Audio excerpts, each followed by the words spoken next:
Hey, I'm Daniel and welcome back to another Elder Scrolls Betrayal of the Second Era video. Although today we're not gonna talk about the game itself, but rather I would like to share some tool that helps you to learn the game and just have more fun with it. And so this tool is called Botse Helper, and in this video I'll just basically gonna show you around how it all works and what it is in case you don't know about it. And it is one of those things, you know, that when you know something you assume that everyone else knows about something too, but the truth is that the creator of this app, of this website, and by the way his name is David, he doesn't have public YouTube channel or other social media of that sort. So unless you hang out on the Discord server or on the BGG, even though frankly even on BGG if you're an active user you still may not find that link at all. So as someone who just been using this site, it's just basically my way of saying thank you to the creator, giving it a shout out, and also hopefully let everyone know about it so you'll be again have easier time learning the game and just having more fun with it. So without further ado, let's just jump straight into my computer. Come over here. So this is how this website looks like, and you can get here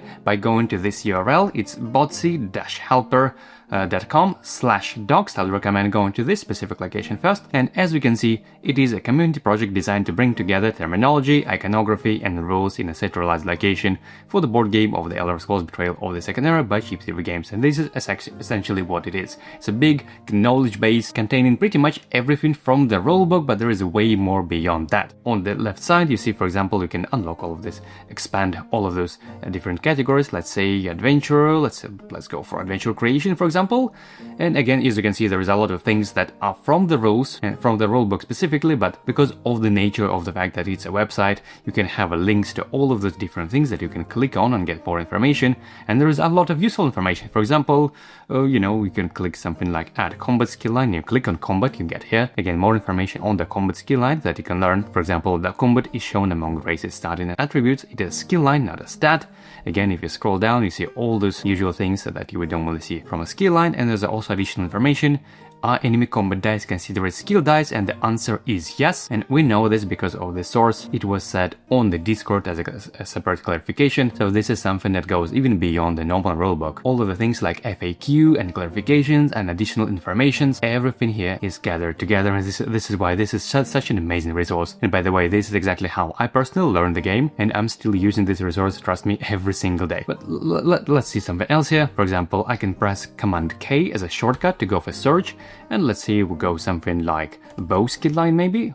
Just go like that, and again it just shows all the normal information as you would get on this reference sheets, like what each of those abilities or what the skill dice do, how many phases of the die, etc, etc, but also a lot of information that you normally wouldn't find otherwise. For example, how does volley and riposte interact, or can you place yourself with a volley die specifically without dealing damage? And the answer for this specific question is no. According to the resolve partial skills and abilities rule, everything before and then it's considered to be the cost of the skill. And again, with this source you can click if you want to find more information, and this specific source is going to the Discord. So again, which is why I said unless you are an active user of the Cheap Silver Games Discord server, you pretty much wouldn't be able to find this information at all. So this is why I think this is such an amazing resource for all of those clarifications. And again, how does volley work with an RN bark, you can read that as well. And how do copies of rapid fire recover inside resolve? And there are many different clarifications like that. For example, if I go for something like, again, I'm pressing Command K to open this search menu, I'm going to spell sword, for example,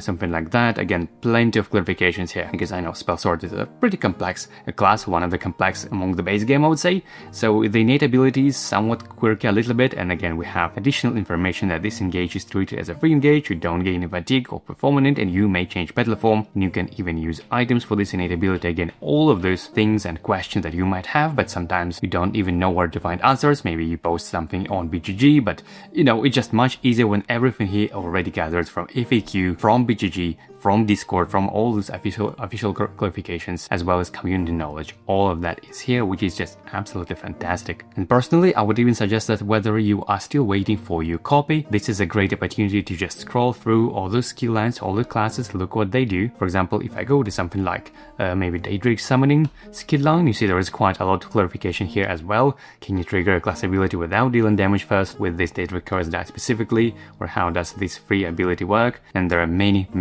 maybe things like that. But of course, even if you already been playing this game and enjoy the game, it's still a good chance to just check whether you played correctly, because again, some of those things, some of those clarifications specifically, there is just basically no way of knowing unless you check those things. So again, it's just absolutely amazing. The amount of knowledge gathered on this site is just phenomenal, really. Maybe let me go to a couple of more. Maybe I'll go to, let's see, Bard ability. Again, some of those extra clarifications that once per turn you may reroll any dice, but can you resolve this whenever a certain ability says that you must resolve the effect? And again, we have the answer added over here very conveniently. It's really good. Or maybe let's go for some skill line, maybe one hand and shield. Again, the very basic skill line that many players choose as their starting skill line, and the very first level 1 skill, Shield Discipline. Again, we have a question: if I don't have a target, am I able to roll Shield Discipline dice? And the answer is yes, you may roll them without a target and place them in an active slot for the damage prevention. And as always, there is a link to the source where it was officially said, specifically from the Chip Series game designers, so you know it's official clarification and not just some gibberish. And so, well, you might be thinking like, wow, what a fantastic resource, and you would be absolutely right. But the truth is that all of this community knowledge is still just the tip of the iceberg of what this whole Botse Helper can offer. So let me go to the top menu. As you can see, there is another section called Botse Tracker. So this is what I'm going to click now. And this is where you see a whole new world. I'm not sure if you'll be able to see behind my screen, so I'll probably hide this over there from my screen. But yeah, there is a bunch of load campaign and characters and province atlas and custom skill lines, custom classes, enemy movement, randomizer setup, achievements, all of those things just absolutely mind-blowing. But let me maybe show you a couple of them. For example, let's go to campaigns, and you can create a campaign for first playthrough, something like that. You click create, then you go inside, you open it, and it's just a pretty convenient way of tracking your session progress and your campaign progress with different guilds and different provinces and the amount of experience. Basically a way of tracking your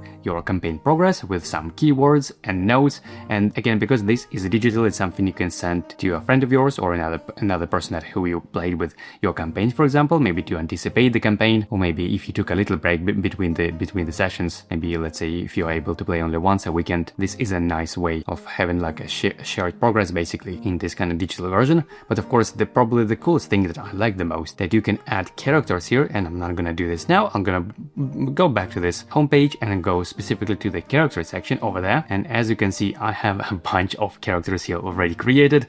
This is where I test a lot of my builds. Some of them I make public to share with others. Some I keep just private, again, just to test things out. And as you can see, there is a two tabs. We have personal and we have public. And if you go to public, let's say you want to check out what other builds people are coming up with, you can sort them by classes. Let's say Acrobat, and this is what some public builds, public characters created available from other people, and you can click on them. For example, this is my, by the way, this is my Acrobat, I believe. You're gonna click inside and see all of those skill lines and how they laid out on this kind of virtual adventures mat, which is such a fantastic place to share a build. Well, this is, by the way, something that me and my son were doing whenever we plan to play this Botse, let's say over the weekend. We usually pre-plan our builds. This not only makes us excited, like, hey, what character are you gonna try this time? So we create those characters here in this digital version in advance, and then on the weekend, whenever we actually start playing, it just takes us 1 minute to create an actual characters in the board game, because we don't need to overthink it, because we have already everything kind of pre-created, if you will, which again I think is fantastic. But if you want, I can go back to the characters and maybe type in the wizards. For example, if you want to create a wizard character, why not? You can select a race, let's say high elf. You can choose different portraits, things like that.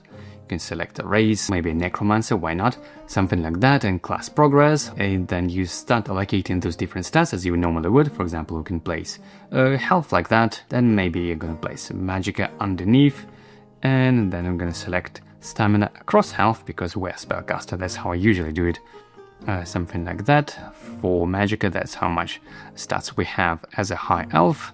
Probably gonna put maybe combat across magicka, something like that, and cooldown 2, and now we're pretty much good to go. Of course, we just need to add another skill line, for example, like distraction stuff, maybe with basic force shock dice. And as you can see, it also calculates the amount of experience needed in order to advance character to this stage. So this is exactly how I usually test all of the different builds on different kind of experience count. This is another fantastic tool for that. But of course, as you can see, there are some tabs that you can go through. You can check all the stats, abilities, skills, you can add items, and we're going to talk about items in a moment as well, and you can have some notes and comments if you choose to make this character public by flipping this toggle over there. But for now, let me get back to the Botse tracker, because there are some other amazing tools here as well. Let me go to the province atlas and let me click on something like Morrowind maybe.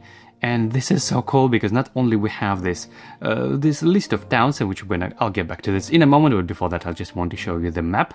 This is the sort of the interactive digital representation of all those hackers as you would normally see on the real map of this province with all the different type of landmarks, which is pretty cool. You can also read about all the overland mechanics on this tab, as well as the native and delve effect separately here and there. But again, now the coolest part I think with the towns, you can click on any of them and not only you see the art, which is pretty cool, but of course very useful. You have all the town effects like these, the town effect, what's the number of items available on the market, how many trainers, and whether some other town square, and all of the things like basically you see in a gazetteer. And you can even have a voiceover reading this kind of flavor text, which is exactly what I've been incorporating in my playthrough. If you've been watching my Witch Hunter playthrough in Morrowind, and yeah, you can just go from one town to another, seeing all of the effects. As you can see here in this news, the shop is closed, for example, but the other things are available. So yeah, this is just such a fantastic way of just learning more about this world. I just love this a lot, and it's so useful to pre-plan again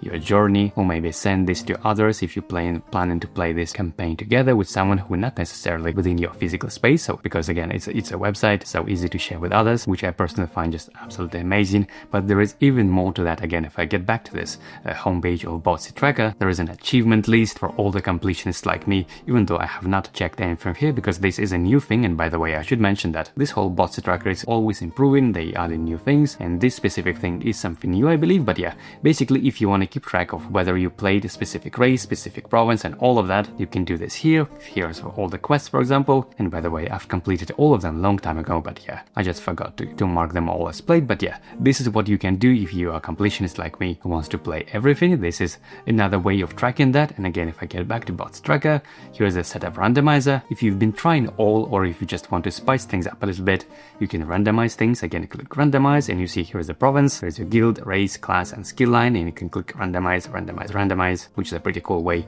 of just not knowing how you're gonna start playing. And there's even more to that, because there is some enemy movement tool, something you can play around if you're not sure how the enemy would behave depending on the number of health the units have. You know, the different priorities. You can place the entrance tile or some different tiles. You can kind of place everything. You can add units. I'm not gonna do this now, but you get the idea. You click add units, choose amount of health, you can place them like that. It's ally unit, there is an enemy unit, and you can select the priority, whether they attack strongest or weakest. For example, this one is gonna attack strongest, and then you're gonna click enemy movement, you're gonna select the enemy, and it shows the path that this unit is gonna take and what other unit they're gonna engage, which is again super useful for kind of simulating certain battles, certain cases where maybe you kind of not sure how the enemy would behave. This tool can help you with that. But even that is not all, because if I get back to this Botse tracker, once again there is a database, and this database contains all text information for all items, for side quests, and even encounter the flavor text, which is just absolutely fantastic, I think.